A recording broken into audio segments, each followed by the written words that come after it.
Not every American understands the absolutely vital role that Germany and its Honorable Chancellor Merkel are playing in defense of the idea and the conscience of the West, but all of us who do, let me say thank you. My friends, in the 4 decades I have attended this conference, I cannot recall a year where its purpose was more necessary or more important than this panel is going to ask us to consider whether the West will survive.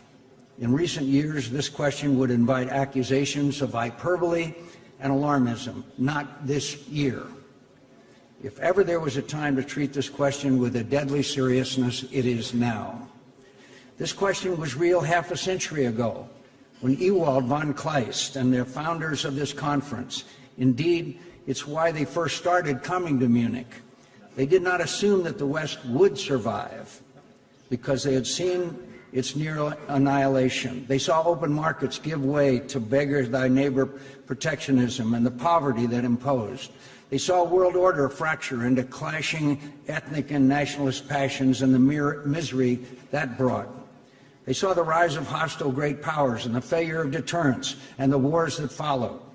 From the ashes of the most awful calamity in human history was born what we call the West, a new and different and better kind of world order, one based not on blood and soil nationalism or spheres of influence or conquest of the weak by the strong, but rather on universal values, rule of law, open commerce, and respect for the national sovereignty and independence. Indeed, the entire idea of the West is that it is open to any person or any nation that honors and upholds these values. The unprecedented period of security and prosperity that we have enjoyed for the past 7 decades didn't happen by accident.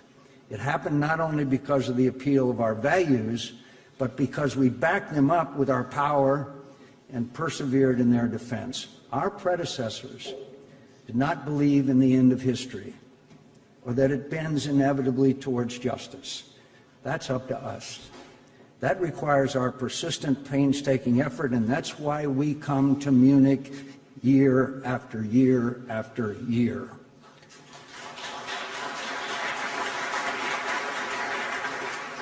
What would von Kleist's generation say if they saw our world today?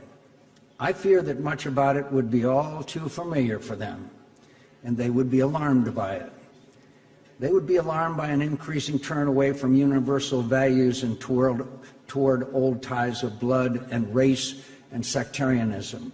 They would be alarmed by the hardening resentment we see towards immigrants and refugees and minority groups, especially Muslims. They would be alarmed by the growing inability and even unwillingness to separate truth from lies. They would be alarmed that more and more of our fellow citizens seem to be flirting with authoritarianism and romanticizing it as our moral equivalent. But what would alarm them most, I think, is a sense that many of our peoples, including in my own country, are giving up on the West, that they see it as a bad deal that we may be better off without, and that while Western nations still have the power to maintain our world order, it's unclear whether we have the will. All of us must accept our share of blame for this turn of events. We grew complacent. We made mistakes. At times we tried to do too much, and at others we failed to do enough. We lost touch with many of our people. We've been too slow to recognize and respond to their hardships. We need to face up to these realities, but this does not mean losing hope and retreating. That we must not do. I know there is profound concern across Europe and the world that America is laying down the mantle of global leadership. I can only speak for myself, but I do not believe that that is the message you will hear from all of the American leaders who cared enough to travel here to Munich this weekend. That's not the message you heard today from Secretary of Defense Jim Mattis. That's not the message you will hear from Vice President Mike Pence. That's not the message you will hear from Secretary of Homeland Security John Kelly. And that is certainly not the message you will hear tomorrow from our bipartisan congressional delegation. Make no mistake, my friends, these are dangerous times, but you should not count America out. And we should not...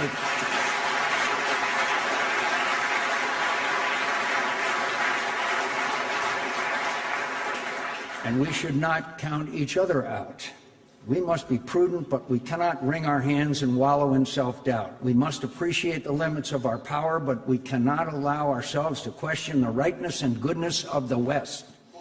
We must understand and learn from our mistakes, but we cannot be paralyzed by fear.